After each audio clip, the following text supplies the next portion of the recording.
Mayor discussed this issue during his campaign, and if you all remember the big brochure you got right before the election about Kevin's promises to the community and what was he going to do over the first 100 days, one of those items was charter reform.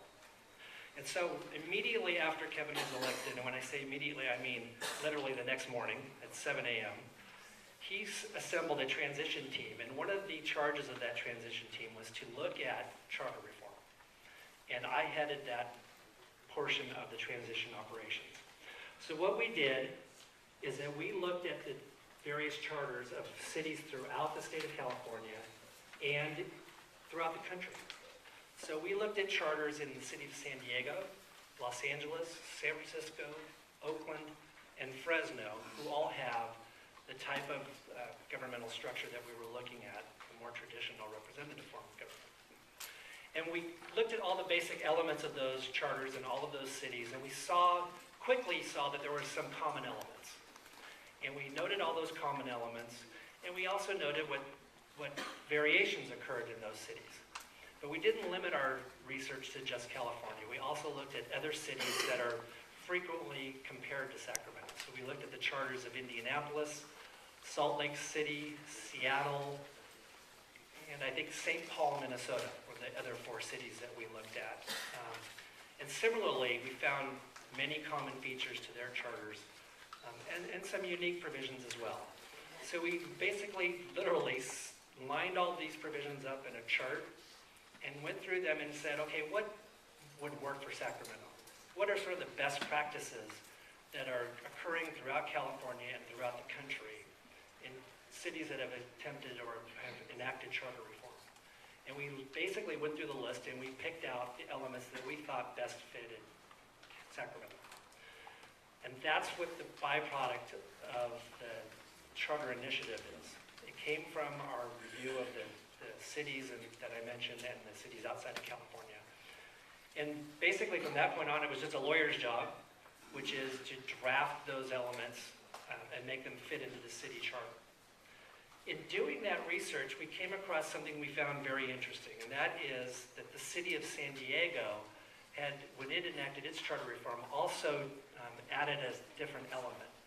And that is they created a new office called the Independent Budget Analyst in the city of San Diego. Now, if any of you have paid attention, you know that San Diego's had some financial issues over the last several years.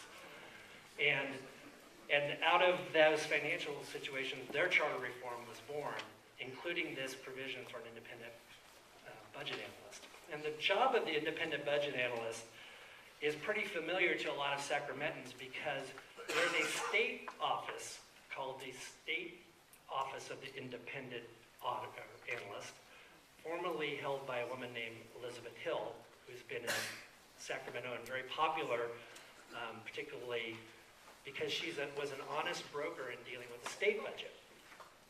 So when we saw that in San Diego, we quickly realized the value of having an independent person advise the council on budget matters.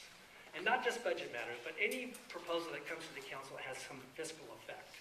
What we wanted to do was to give the council someone that they could rely on, independent from what they have currently, which is the city manager advising them, but even under a charter reform, independent from even the mayor's office, so that they would have the opportunity to make fiscally sound decisions going forward. So in our process of doing charter reform, we came across this other idea, and we've enacted that as well as an initiative. And that's a separate proposal that frankly could stand alone. It's that important to us. So the transition committee worked on the process and came up with drafts. We circulated it among the group, got comments back. We reached out to community members. I've talked to many of you out here, and ultimately came up with a final product that was submitted to the city clerk, I believe, on December 12th. So the process by which initiatives qualify for the ballot, the first thing you do is you draft the language and then you submit it to the city, and they then analyze the initiative, and then the city attorney prepares a brief summary of that. That process takes about 2 weeks, and we received our title and summary from the city attorney last week. So what I want to do now is talk to you some about the specifics of the initiative. And I think to do that, I have to explain to you a little bit about the city structure as it exists now. As I mentioned, we have a city manager form of government. So what that means is that the city council, all 9 members, reach out and they hire a city manager. And we've had a couple over the last decade or so, but we've had actually pretty consistent city manager in Sacramento for many years. The current city manager's name is Ray Carriage, and he's a fine man and does a great job for us. But again, he's not elected by any of you. He's appointed by the 9 members of the city council, and he answers to all 9 members. The mayor sits on the city council as if he was merely a city council person. In fact, really, that's all the mayor really is. In the year 2000, many of you may remember that the city passed an initiative to make the mayor of Sacramento a full-time job with full-time pay. But it didn't do anything to change any of the duties of the mayor at the time. So that for all intents and purposes, the mayor is simply one of 9 council members. The only additional duty that the mayor has is to preside over council meetings, and in some degree they kind of control the agenda of council because of their presiding role. But that's it.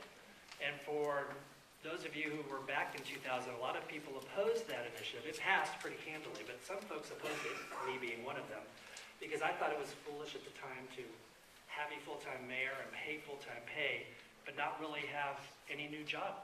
There was no real job. And I always thought that the problem with that was it led the voters to believe that the mayor was accountable to them. The mayor really was a full-time person and who was in charge of the city sort of as a CEO, when that really is not the case at all. And that would mislead the voters. And so that's one of the items that we're going to fix with charter reform. The way that the city operates is that the city manager effectively proposes a budget once a year, submits it to the council then approves the budget or modifies it or amends it. And then essentially the council takes all the other matters that come before it, and the mayor presides at meetings. What we propose to do with the charter reform is to change our system to where the mayor is no longer a member of the city council. The mayor would serve more like a governor or a president. The council would elect a council president from among its members, and here's a very important part of this. So currently we have 9 council districts. By taking the mayor off of the city council, one of the things that we will do is we'll create a 9th council district. And so when districts are realigned after the next census, there'll be a new council district created for the city of Sacramento, and there'll be 9 city council members plus a mayor. So our districts